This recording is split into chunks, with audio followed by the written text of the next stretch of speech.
সবাইকে আজকের মাইক্রোলজি ক্লাসে স্বাগতম। আজকে তোমাদের এই অনলাইন ক্লাসে তোমরা যারা এই ক্লাসে যুক্ত হতে পেরেছো সবাইকে স্বাগত জানাচ্ছি। আজকে আমরা মাইক্রোলজির উপর ক্লাস নেব। মাইক্রোলজির বেসিক তোমরা হয়তো আগেই পড়েছো, এখন আমরা একটা লাইফ সাইকেল নিয়ে ক্লাস নিব। তোমাদের যদি কোনো সমস্যা হয় তোমরা লাইভে কমেন্ট করতে পারবে, সেটা আমি দেখতে পারবো।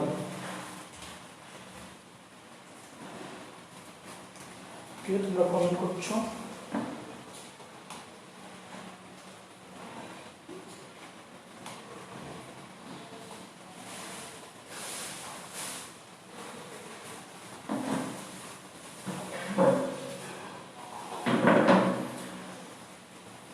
আমরা ক্লাস নিব হচ্ছে আজকে ছত্রাকের জীবন চক্রের উপর, লাইফ সাইকেলের উপর ক্লাস নিব। লাইফ সাইকেলের উপরে ক্লাস নিব। তোমাদের লাইফ সাইকেলের প্রথম যে অর্গানিজমটা আমরা পড়াবো সেটা হচ্ছে সিনকাইট্রিয়াম। সিনকাইট্রিয়াম এন্ডোবায়োটিকাম। সিনকাইট্রিয়াম এন্ডোবায়োটিকাম আমরা এই ছত্রাকের উপর ক্লাস নিব। এই ছত্রাকের লাইফ সাইকেল পড়ার পূর্বে আমাদেরকে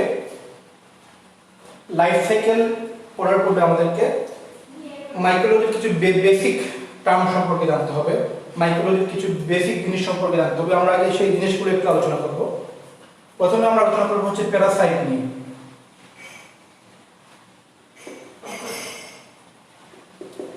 প্যারাসাইট, যেটাকে আমরা বাংলায় যদি বলি সেটা হচ্ছে পরজীবী।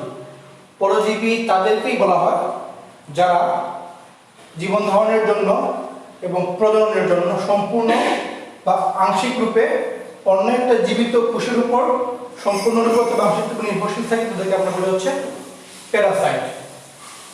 প্যারাসাইটের মধ্যে দুই ক্যাটাগরি আছে, একটা হচ্ছে অব্লিগেট প্যারাসাইট, একটাকে বলা হচ্ছে অব্লিগেট প্যারাসাইট, একটাকে বলা হচ্ছে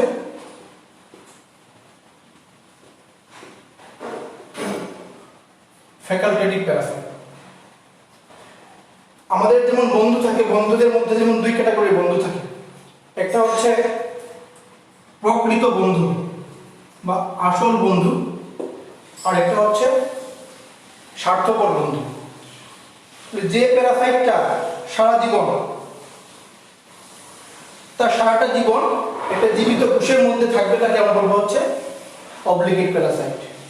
আর যে প্যারাসাইটটা জীবনের কোনো কোনো সময় একটা পোষক কোষের ভিতরে থাকবে, আবার কোনো কোনো সময় পোষক কোষের বাইরেও থাকতে পারবে, তাকে বলবো হচ্ছে আমরা ফ্যাকাল্টেটিভ প্যারাসাইট।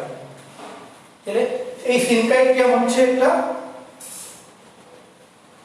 Obligate Parasite.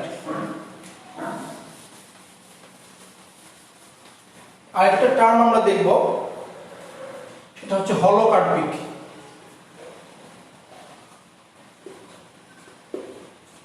এই সিনকাইট্রিয়াম হচ্ছে অব্লিগেট প্যারাসাইট। এই সিনকাইট্রিয়াম হচ্ছে একটা হলোকার্পিক ছত্রাক। হলোকার্পিক কাদের বলা হয়? একটা ছত্রাকে সাধারণত দু ধরনের ফেজ থাকে বা দশা থাকে। একটাকে বলা হয় রিপ্রোডাক্টিভ ফেজ,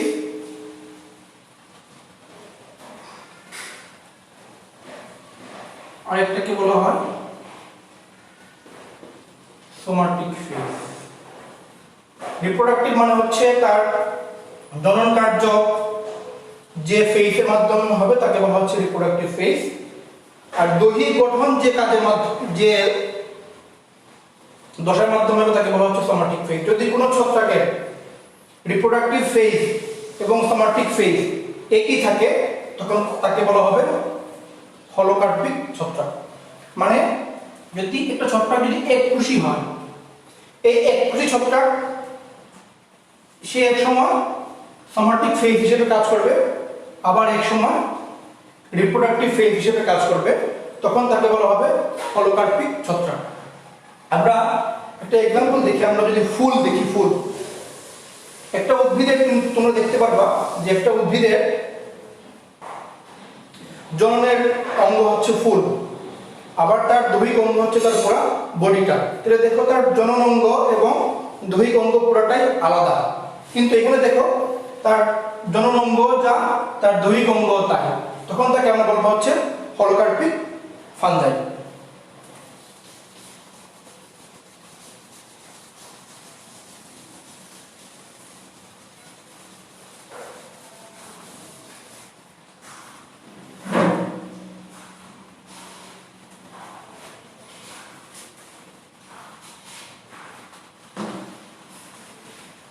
আমরা আরেকটা টার্ম দেখবো, সেটা হচ্ছে এন্ডোবায়োটিক।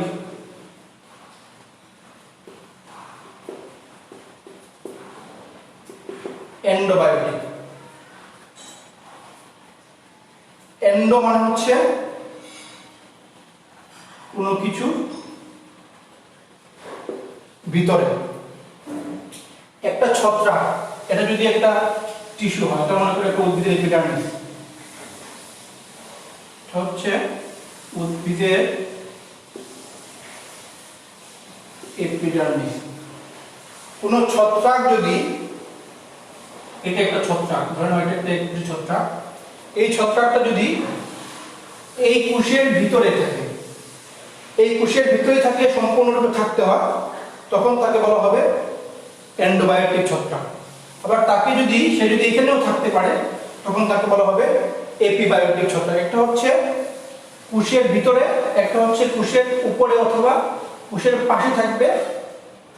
ভিতরে থাকলে তাকে আমরা বলবো হচ্ছে এন্ডোবায়োটিক ছত্রাক।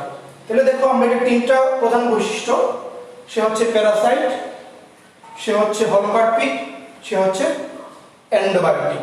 তিনটা টার্ম আমরা এটা লাইফ সাইকেলে পাবো। সে হচ্ছে প্যারাসাইট। কোন ধরনের প্যারাসাইট? Obligate Parasite. সে হচ্ছে হলোকার্পিক, সে হচ্ছে এন্ডোবায়োটিক। আরেকটা টার্ম আমরা দেখব, তার লাইফ সাইকেলে জুস স্পোর তৈরি হয়, জুস স্পোর। অ্যাকচুয়ালি জুস স্পোরও এক ধরনের স্পোর। জুস স্পোর হচ্ছে এক ধরনের স্পোর, যে সকল স্পোর চলাচল করতে পারবে তাদেরকে আমরা বলবো হচ্ছে জুস স্পোর। কেন সে চলাচল করতে পারে? কারণ তার দেহে এক বা একাধিক ফ্লাজেলা থাকে। ফ্লাজেলা, এক বা একাধিক ফ্লাজেলা থাকে। আবার তার যখন যৌন প্রজনন হয়, তখন তার দেহে গ্যামেট তৈরি হয়। তার দেহে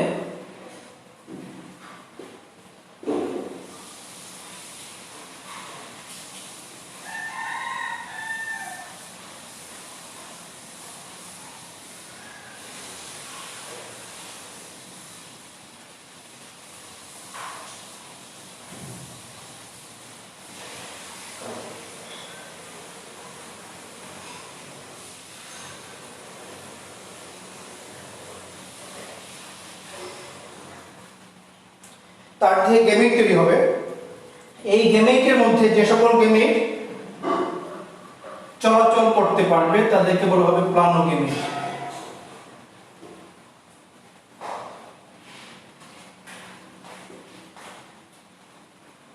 প্যারাসাইট, হলোকার্পিক ছত্রাক, এন্ডোবায়োটিক ছত্রাক, তারা জুস স্পোর তৈরি করে, তারা যৌন জননের জন্য যে গেমেট তৈরি করে তাকে আমরা বলবো হচ্ছে প্লানোগেমেট।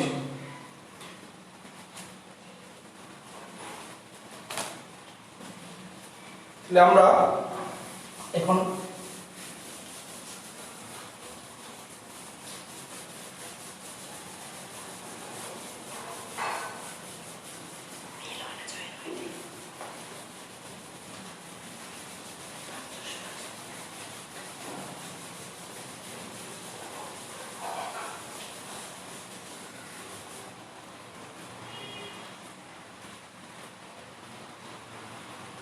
আমরা সিনকাইট্রিয়াম এন্ডোবায়োটিকামের বৈশিষ্ট্যগুলো লিখব, যে বৈশিষ্ট্যগুলো তোমরা জানো। এরা হচ্ছে এককোষী, এর থ্যালাসটা হচ্ছে এককোষী থ্যালাস।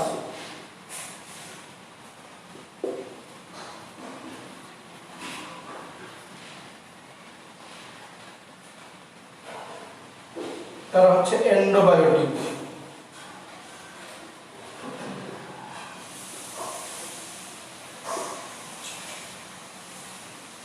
তারা হচ্ছে হলোকার্পিক।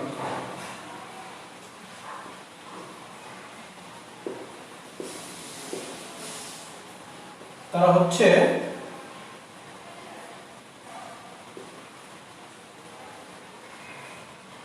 বাধ্যতামূলক পরজীবী। তারা হচ্ছে জুওস্পোর তৈরি করে। জুওস্পোর তৈরি করে। তাদের জনন পদ্ধতি, তাদের জীবনচক্র সম্পন্ন করার জন্য যে জনন পদ্ধতি, সেই জনন পদ্ধতি দুই ভাবে হয়। একটা হচ্ছে অযৌন জনন, আর একটা হচ্ছে যৌন জনন। তাদের অযৌন জনন সম্পন্ন হবে জুওস্পোরের মাধ্যমে, আর তাদের যৌন জনন সম্পন্ন হবে প্লানো গেমেটসের মাধ্যমে। যে সকল গেমেটস চলাচল করতে পারে তাদেরকে প্লানোগেমেটস বলে, কারণ ফ্লাজেলা থাকে। আর যে সকল স্পোর চলাচল করতে পারে তাদেরকে জুওস্পোর বলে, কারণ এই জুওস্পোরের মধ্যে ফ্লাজেলা থাকে। এই গেমেটগুলো যে জায়গায় উৎপন্ন হবে তাকে বলা হবে গেমেটানজিয়াম।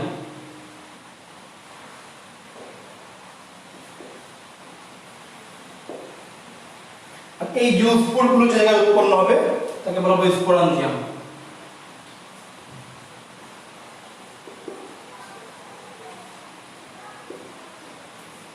এইখানে যদি তোমাদের কোনো কনফিউশন থাকে তোমরা লাইভে এসে কমেন্ট করতে পারবে। আমি তোমাদের এই কমেন্টগুলি আমি আমার ল্যাপটপের মাধ্যমে দেখতে পারবো।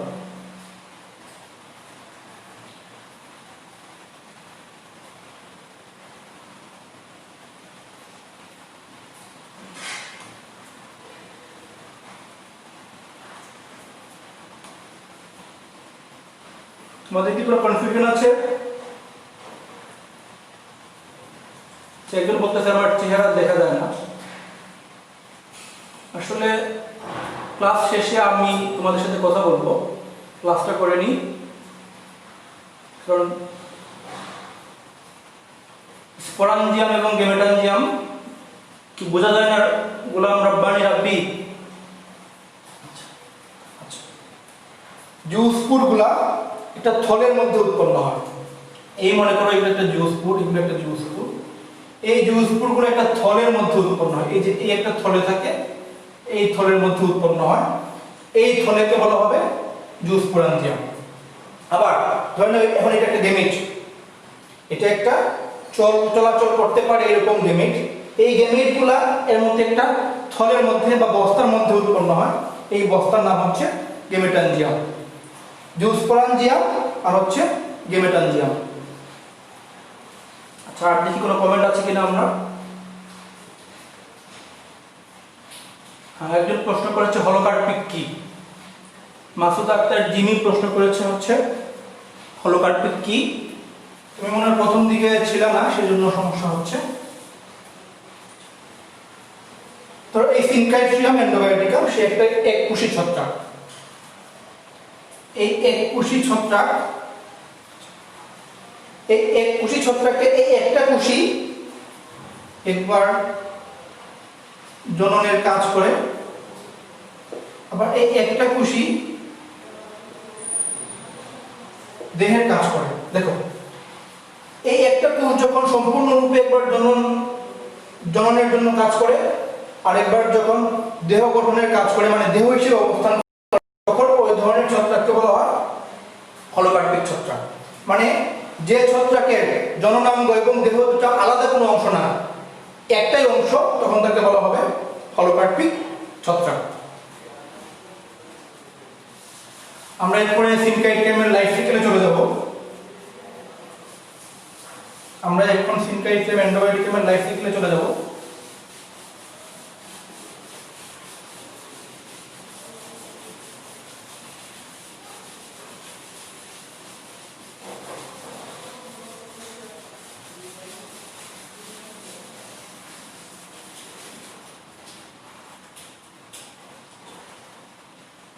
আগেই বললাম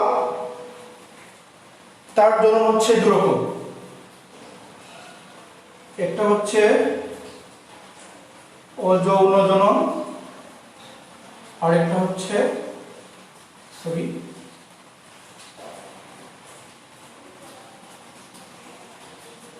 যৌন জনন। এই সিনকাইট্রিয়াম এন্ডোবায়োটিকাম একটা এককোষী ছত্রাক, তার জনন হচ্ছে দুরকম, একটা হচ্ছে যৌন জনন আর একটা হচ্ছে অযৌন জনন। আমরা প্রথমে পড়ব হচ্ছে তার অযৌন জনন বা আমরা তার এসেক্সুয়াল রিপ্রোডাকশনটা আমরা এখন পড়ব। এসেক্সুয়াল রিপ্রোডাকশন, তার আগে এসে নিই আমরা এই ছত্রাকটা কেন পড়াশোনা করব। আমরা বায়োলজিক্যালি যে সকল জিনিস পড়ি এই প্রতিটা জিনিসের একটা অর্থনৈতিক গুরুত্ব থাকে। যে ছত্রাকটা মানুষের জন্য অর্থনৈতিকভাবে গুরুত্বপূর্ণ আমরা সেই ছত্রাকটাই পড়াশোনা করি। এই সিনকাইট্রিয়াম এন্ডোবায়োটিকাম হচ্ছে কমন একটা সবজি, এটা হচ্ছে পটেটো, আলু।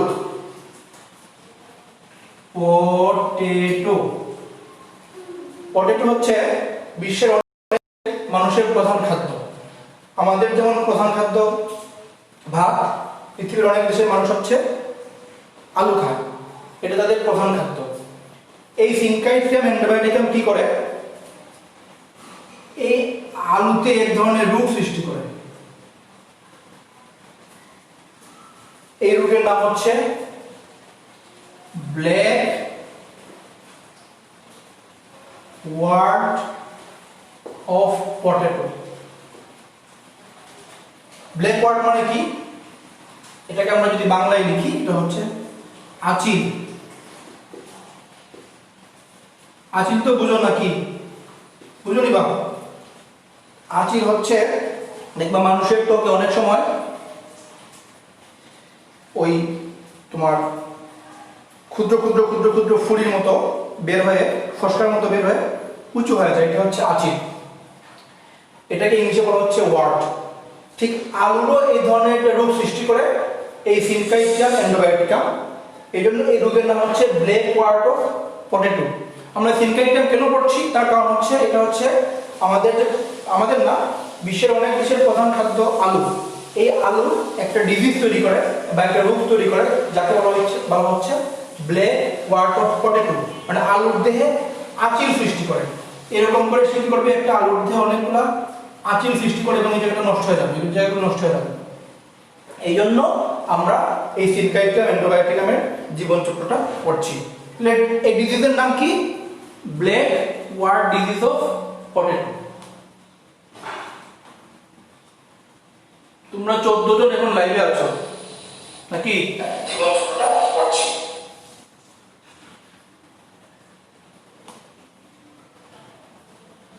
তোমরা এখন 14 জন লাইভে আছো। অধ্যায় কোনটা বলে দিলে ভালো হবে? একজন বলছে জি স্যার, তিলের মতো হয়। যাই হোক, আমরা এখন এটা লাইভ সাইকেলে চলে যাব।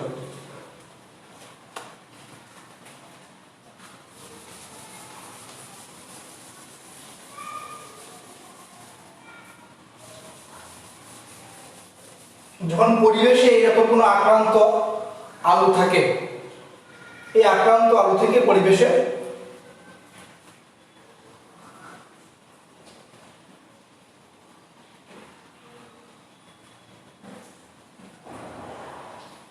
স্পোর বের হবে। এই স্পোরটার নাম জুওস্পোর। এটা হচ্ছে একটা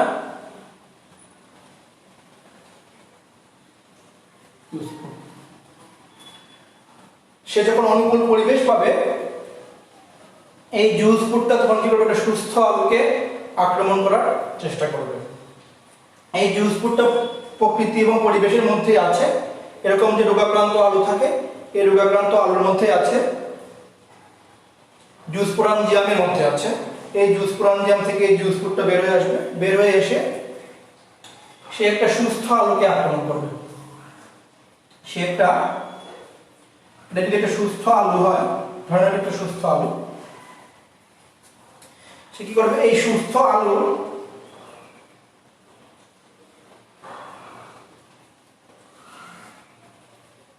হচ্ছে এপিডার্মিস, দেখা কি বোঝা যাচ্ছে? এই যে স্পোরটা তখন এই সুস্থ আলুর উপরে গিয়ে বসবে। এটা হচ্ছে জিওস্পোর। এই জিওস্পোরটা এই সুস্থ আলুর বহিঃত্বকে মানে এপিডার্মিসের মধ্যে বসবে। সে যখন এপিডার্মিসের মধ্যে বসবে তখন সে তার ফ্লাজেলাটা ফেলে দিবে। সে তার ফ্লাজেলাটা ফেলে দিবে। ফ্লাজেলাটা ফেলে দিয়ে এই তো আলুর এপিডার্মিস, এপিডার্মিসকে আমি ই দিয়ে ইন্ডিকেট করছি যাতে তোমাদের বুঝতে সুবিধা হয়। E for epidermis, Z for zoospore. এরা আলুর এপিডার্মিসের মধ্যে প্রবেশ করবে। কিভাবে প্রবেশ করবে? এই জায়গাটা হচ্ছে উদ্ভিদের সেল ওয়াল থাকে, এখানে কিউটিকল থাকে। এই জিওস্পোরটা তো হুট করে প্রবেশ করতে পারবে না। প্রবেশ করার জন্য তার এখানে কি করতে হবে, ছিদ্র করতে হবে, অথবা ছিদ্র থাকতে হবে, অথবা কাটাকাটি করতে হবে। তখন এই জিওস্পোরটা কি করে, কিন্তু জিওস্পোরের নিউক্লিয়াস, এটা হচ্ছে আলুর কোষের এপিডার্মিস কোষের নিউক্লিয়াস। এই জিওস্পোরটা কি করবে, একটা ছোট্ট একটা টিউব তৈরি করবে। এই টিউব দিয়ে সেই কিউটিকলটাকে ছিদ্র করবে। কিউটিকলটাকে ছিদ্র করে সে হচ্ছে আলুর কোষের মধ্যে তার সমগ্র অংশটাকে দিয়ে দিবে। একে বলা হচ্ছে পেনিট্রেশন টিউব। Penetration tube. তাহলে জিওস্পোরটা প্রথমে তার ফ্লাজেলাকে ছেড়ে দিল। ফ্লাজেলা ছেড়ে দিয়ে সে হচ্ছে আলুর এপিডার্মিস কোষের মধ্যে বসলো। আচ্ছা, এপিডার্মিস কোষের মধ্যে সে তো হুট করে প্রবেশ করতে পারবে না। প্রবেশ করার জন্য তাকে কি করতে হবে, এই এপিডার্মিসকে ছিদ্র করতে হবে। সে একটা ক্ষুদ্র একটা সুইয়ের মতো পেনিট্রেশন টিউব তৈরি করবে। এই পেনিট্রেশন টিউব দিয়ে সে হচ্ছে কি করবে, এই আলু, যেটা আলুর এপিডার্মিসের কোষে, আলুর এপিডার্মিসের কোষে প্রবেশ করবে। এখন দেখো কিভাবে যায়।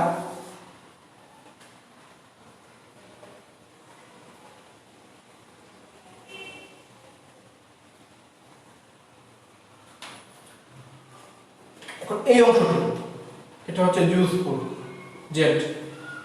এই অংশটুকু এখন আলুর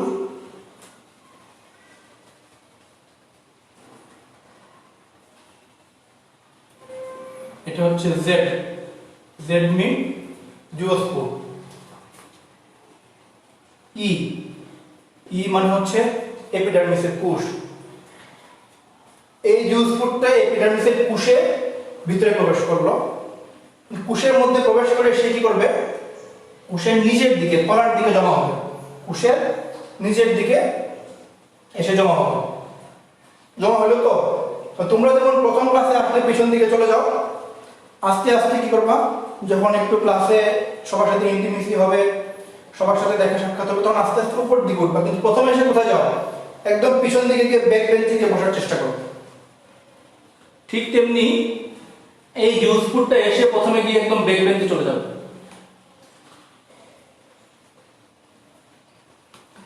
ব্যাক বেঞ্চে চলে গেল। এটা হচ্ছে জিওস্পোর, এটা হচ্ছে এপিডার্মিস। এটা দেখতে হবে নাশপাতির মতো, এটা দেখতে হবে হচ্ছে নাশপাতির মতো, এটা দেখতে হবে নাশপাতির মতো। এই জিওস্পোরটা এই পোষক কোষের মধ্য থেকে খাদ্য গ্রহণ করবে। পোষক কোষের মধ্য থেকে সে হচ্ছে খাদ্য গ্রহণ করবে, পুষ্টি গ্রহণ করবে, তার মাধ্যমে বৃদ্ধি পাবে। খাদ্য গ্রহণ করে সে এটার মধ্যেই সে আকার এবং আকৃতিতে বড় হয়ে যাবে। তখন দেখো এটা সেই রকম হয়ে গেছে।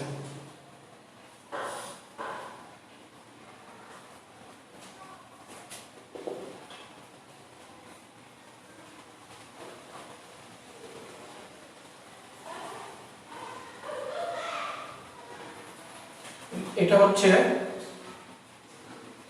এপিডার্মিসের যে কোষটা, এটা হচ্ছে জেড মিন্স হচ্ছে জুস কোষ। সে এখন পোষক কোষের মধ্যে চলে গেছে, পোষক কোষ থেকে পুষ্টি গ্রহণ করে সে হচ্ছে আকৃতিতে আকারে সবকিছুতেই ধীরে ধীরে বড় হয়ে যাবে। সে যখন এর মধ্যে পোষক কোষের ভিতরে বৃদ্ধিপ্রাপ্ত হয়, বড় হয়, তখন সে কোষের মধ্যে এক ধরনের উদ্দীপনা তৈরি করে যাকে বলা হয় হাইপারট্রফি। এই হাইপারট্রফির কারণে এই আলুর মধ্যে এরকম আঁচিলের সৃষ্টি হয়। যখনই এই জুস ফুড বা প্যারাসাইটটা ভিতরে গিয়ে বড় হয়ে যাবে, পোষক কোষ থেকে খাদ্য গ্রহণ করবে, খাদ্য গ্রহণ করার ফলে এই পোষক টিস্যুর মধ্যে এক ধরনের উদ্দীপনা তৈরি হয় যাকে বলা হচ্ছে হাইপারট্রফি। এই হাইপারট্রফির কারণে এপিডার্মিসের যে কোষগুলো থাকে এই কোষগুলো উদ্দীপিত হয়, কোষগুলো বারবার বিভাজিত হয়ে তারা আঁচিলের সৃষ্টি করে এবং এই আঁচিলের নামই হচ্ছে ওয়ার্ট। ইংলিশে এটাকে আমরা ওয়ার্ট বলি এবং এই জন্য এই রোগের নাম হচ্ছে ব্ল্যাক ওয়ার্ট অফ পটেটো, কারণ এই আঁচিলটা দেখতে কালো থাকে। তাহলে আমরা জুস ফুড ঢুকলো এপিডার্মিসের মধ্যে, এপিডার্মিস থেকে কোষের ভিতরের নিচের অংশে প্রবেশ করলো, নাশপাতি আকৃতির হলো। এই জুস ফুডটা আবার কোষের মধ্য থেকে পুষ্টি গ্রহণ করলো, পুষ্টি গ্রহণ করে আকারে বৃদ্ধি পেল। সে আকারে যখন বৃদ্ধি পাবে তখন তার মধ্যে একটা বিভাজন হয় যাকে আমরা বলি হচ্ছে হাইপারট্রফি। এই হাইপারট্রফির কারণে এই আঁচিলের সৃষ্টি হয় এবং এজন্য এই রোগের নাম হচ্ছে ব্ল্যাক ওয়ার্ট অফ পটেটো। আমি তোমাদের কমেন্ট সেকশনে দেখি তোমাদের কি ধরনের কমেন্ট আসছে।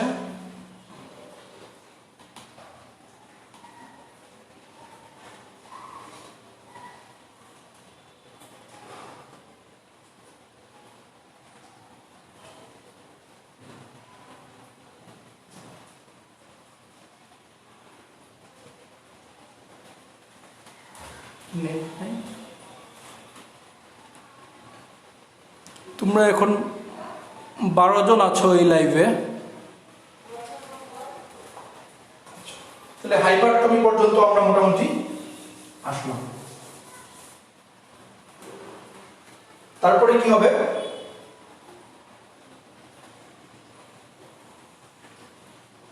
এই যে জুস ফুডটা, যে ফুডটা প্যারাসাইট থেকে আসছে, এই জুস ফুডটা এই কোষের মধ্যে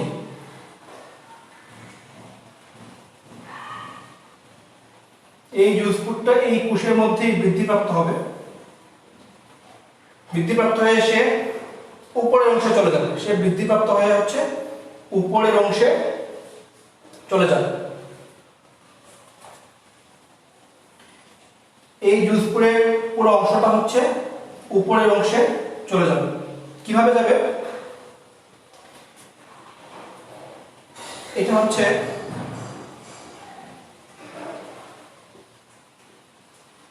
প্রোথোরাস। যখন সে এই অবস্থায় থাকবে তখন তার চারপাশে দুই স্তরের ওয়াল তৈরি হবে। যখন ওয়াল তৈরি হয়ে যাবে তখন আমরা এটাকে বলবো হচ্ছে প্রোথোরাস। এই প্রোথোরাসটা পরবর্তী স্টেজে গিয়ে এই ওয়ালটাকে ছিদ্র করবে, বাইরের ওয়ালটাকে ছিদ্র করে এই ভেতরের পুরো অংশটা এরকম হয়ে যাবে। তখন এটাকে বলবো হচ্ছে আমরা প্রোথোরাসের জার্মিনেশন। এটা হচ্ছে প্রোথোরাসের অঙ্কুরোদ্গম বা জার্মিনেশন।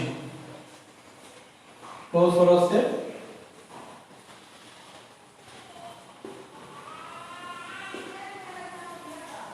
জার্মিনেশন। এই প্রোথোরাসটা তখন একটা স্টেজে এসে নিচের অংশটা নিচে থেকে যাবে আর এই পুরো অংশটা কি করবে? তখন উপর দিকে উঠে যাবে। এই পুরো অংশটা উপর দিকে উঠে যাবে।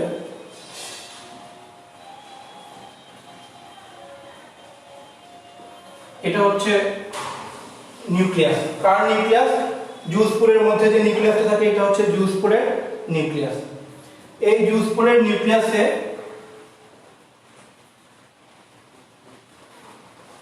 বিভাজন হবে, কোষ বিভাজন হয়ে মাইটোটিক কোষ বিভাজন হবে। এই মাইটোটিক কোষ বিভাজন হয়ে এখানে 32টা নিউক্লিয়াস তৈরি করবে। এই জুসপুর প্রবেশ করেছিল একটা নিউক্লিয়াস নিয়ে, এখন সে মাইটোটিক প্রক্রিয়ায় বিভাজিত হয়ে 32টা নিউক্লিয়াস তৈরি করবে। এই প্রোসোরাস আসলো একটা নিউক্লিয়াস নিয়ে, এই প্রোসোরাসের জার্মিনেশন হলো, জার্মিনেশন হওয়ার পরে নিচের অংশটা উপরের অংশে আসবে, উপরের অংশে আসার পরে তার মধ্যে একটা বিভাজন হবে, মাইটোটিক কোষ বিভাজন।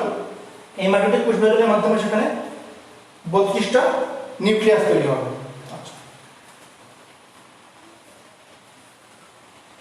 এখন এই 32টা নিউক্লিয়াস,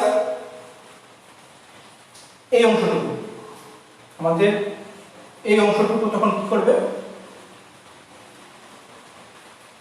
5 থেকে 9টা, এই অংশটুকু কি করবে, 5 থেকে 9টা পার্টে ভাগ হয়ে যাবে। এখানে পাতলা পর্দা তৈরি হবে, এই পাতলা পর্দার মাধ্যমে তারা এই 32টা নিউক্লিয়াস 5 থেকে 9টি অংশে ভাগ হয়ে যাবে। এখানে 5টা অংশ, 1 2 3 4, 4 থেকে 9টি, কি করবে, 4 থেকে এরকম 9টি অংশে ভাগ হয়ে যাবে।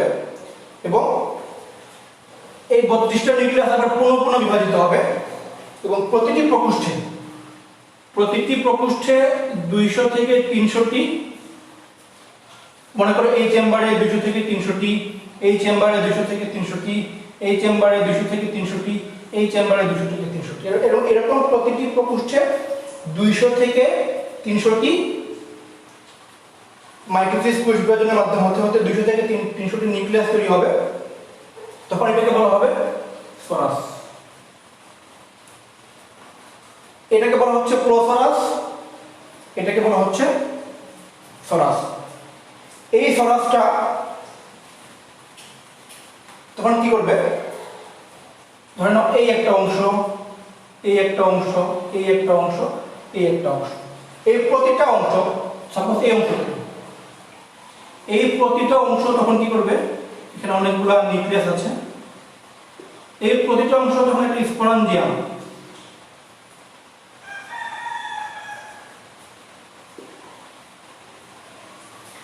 এই প্রতিটা অংশ একটা স্পোরাঞ্জিয়াম, এটা একটা স্পোরাঞ্জিয়াম, এটা একটা স্পোরাঞ্জিয়াম, এটা একটা স্পোরাঞ্জিয়াম, এটা একটা স্পোরাঞ্জিয়াম। এই প্রতিটা অংশের স্পোরাঞ্জিয়ামের মধ্যে যে নিউক্লিয়াস আছে, এই নিউক্লিয়াসের চারপাশে আস্তে আস্তে প্রোটোপ্লাস্ট জমা হবে, আবরণী জমা হবে এবং সে তখন দুই ভাগে কাজ করবে। এই স্পোরাঞ্জিয়ামগুলো যখন উপযুক্ত অনুকূল পরিবেশ পাবে তখন তারা জুসপুর তৈরি করবে। দেখো তাহলে ধরে নাও এখন তার মধ্যে উপযুক্ত অনুকূল পরিবেশ আছে, তখন সে অনেকগুলা জুসপুর তৈরি করলো। এই জুসপুরগুলো পুনরায় আবার কিছুদিন তারা মাটিতে থাকবে। এই জুসপুরগুলো পুনরায় আবার একটা সুস্থ আলোকে আক্রমণ করবে। এই সুস্থ আলো আক্রমণ করার ফলে সেখানে আবার এই সাইকেলটা পুনরাবৃত্তি হবে এবং এই সাইকেলটা চলতে থাকবে। এটা হচ্ছে অযৌন জনন। অযৌন জনন কেন বলা হয়? যখন একটা মেল পার্ট একটা ফিমেল পার্ট,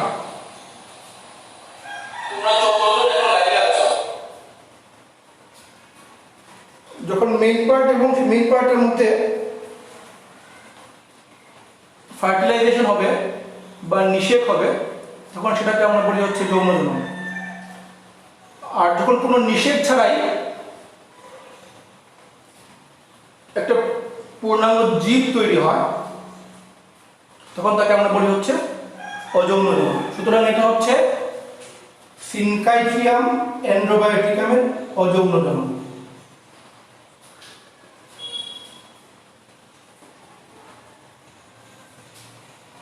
ক্লিয়ার? তোমাদের কোনো কমেন্ট থাকলে কমেন্ট সেকশনে এসে কমেন্ট করো।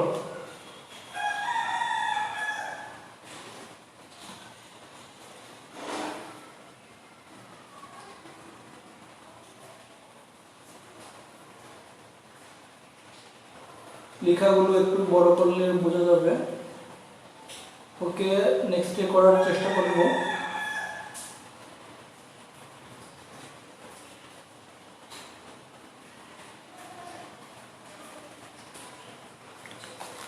তাহলে আমরা এটাকে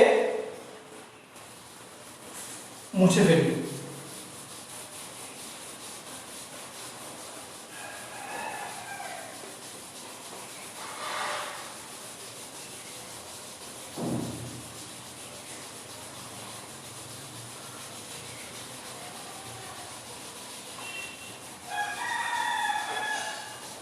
আমরা এটাকে মুছে ফেলি। আমরা খুব সিম্পলি এটার সাইকেলটাকে দেখার চেষ্টা করব। প্রথমে জুস পুর তৈরি হবে, জুস পুর থেকে প্রোসোরাস তৈরি হবে, প্রোসোরাস থেকে প্রোসোরাসের জার্মিনেশন হবে, এই প্রোসোরাসের জার্মিনেশন থেকে সরাস হবে। এই সরাস মানে হচ্ছে অনেকগুলা স্পোরাঞ্জিয়াম, এখান থেকে স্পোরাঞ্জিয়াম হবে। এই স্পোরাঞ্জিয়াম থেকে আবার পুনরায় জুস পুর তৈরি হবে। যেটা দেখো, এই জুস পুরটা আসলো, এসে হোস্ট টিস্যুকে, পোষক টিস্যুকে আক্রমণ করলো, আক্রমণ করে তারা প্রোসোরাস তৈরি করলো। এই প্রোসোরাসটার জার্মিনেশন হলো, জার্মিনেশনের পরে এখানে মাইটোটিক বা মাইটোটিক ডিভিশন হবে। এই মাইটোটিক ডিভিশন হওয়ার পরে এখানে সরাস তৈরি হলো। সরাস মানে হচ্ছে অনেকগুলা গেমেটানজিয়াম যখন একসাথে থাকে তখন তাকে সরাস বলা হয়। অনেকগুলো স্পোরাঞ্জিয়াম যখন একসাথে থাকে তখন তাকে সরাস বলা হয়। এই স্পোরাঞ্জিয়াম থেকে পরবর্তীতে আবার জুস পুর তৈরি হবে। এটা হচ্ছে সিনকাইট্রিয়াম এর অযৌন জনন।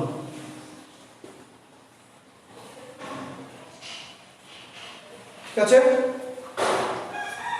তাহলে আজকের মতো ক্লাসটা এখানেই শেষ করব।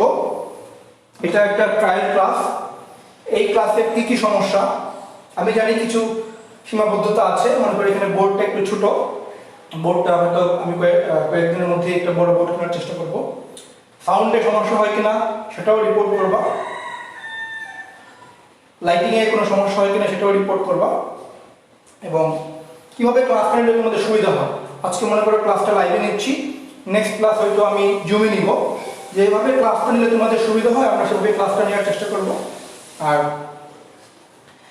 আজকের ক্লাস এখানেই শেষ করব, এবং তোমাদের যদি কোনো কোয়েশ্চন থাকে, কোনো কোয়েরি থাকে, তোমরা গ্রুপে প্রশ্ন করতে পারো। প্রতিটা টার্মের প্রশ্নগুলো গ্রুপে করব, আমি প্রতিটা আনসার গ্রুপে চেষ্টা করবো, অথবা নেক্সট যখন লাইভে আসবো তখন আবার দেওয়ার চেষ্টা করবো। আজকে এই পর্যন্তই থাক, সবাইকে ধন্যবাদ।